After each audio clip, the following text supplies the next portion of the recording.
श्री भागचंद टाकड़ा। धन्यवाद अध्यक्ष महोदय, आपने मुझे वार्षिक प्रतिवेदन Rajasthan cooperative dairy federation limited पर बोलने का मौका दिया। अध्यक्ष महोदय, मेरे एक चीज़ समझ में नहीं आ रही कि पशुधन संख्या निरंतर घटती जा रही है और दूध पीने वालों की और इसका उपयोग लेने वालों की संख्या निरंतर बढ़ती जा रही है। आखिरकार ये दूध कहाँ से आ रहा है और कितना कहाँ उत्पादन हो रहा है, इस पर अगर आज गौर किया जाए तो स्थिति यह है कि जिस गांव में डेयरी के बूथ बने हुए हैं, कलेक्शन सेंटर बने हुए हैं, उन कलेक्शन सेंटरों के गांव की पशुधन संख्या अगर गिनी जाए तो मुझे लगता है 100 से ऊपर नहीं होगी। लेकिन उस कलेक्शन सेंटर पर 2.5 से 3,000 4,000 लीटर तक दूध आता है। तो मैं इस चीज़ से पूर्ण आश्वस्त हूँ कि वहाँ 70% दूध मिलावटी आता होगा। आज की स्थिति यह है कि अपने यहाँ शादी ब्याह होते हैं तो पहले कहीं भी दूध मावे का काम न के बरोबर होता था, क्योंकि मैं ग्रामीण परिवेश से आता हूँ।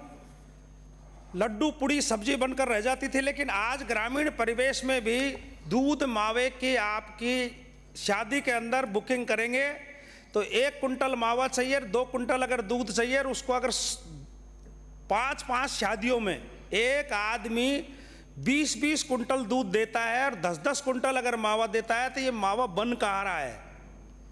इस पे बड़ा ही गोरख धंधा चल रहा है। इस गोरख धंधे को रोकने के लिए बड़ी कार्रवाई होनी चाहिए और पशुधन पे जब तक बढ़ावा नहीं मिलेगा, जब तक ये गोरख धंधा चलता रहेगा।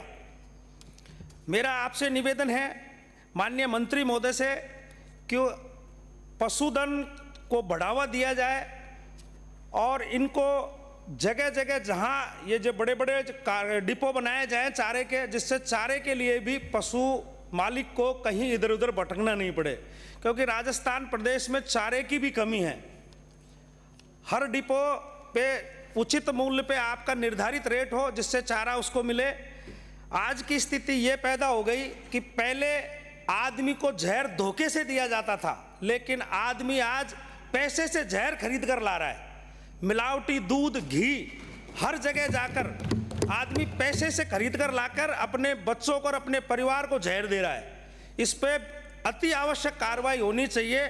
आपसे मेरा निवेदन है कि पशुधन संख्या घटती जा रही है, इसको बढ़ावा मिलना चाहिए और पशुपालकों का जो बीमा होता है पशुओं का, वो डेयरी के माध्यम से निःशुल्क होना चाहिए।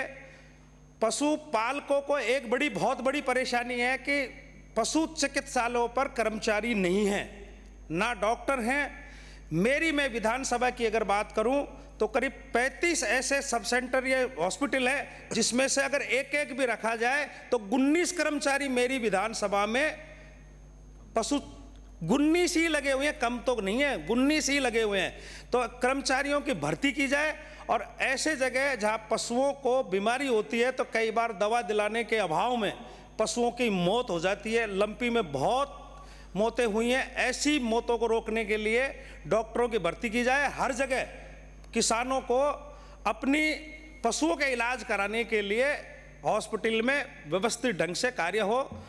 एक निवेदन और करूंगा अध्यक्ष महोदय, आपकी अगर मुझे इजाजत मिल जाए तो रिको पे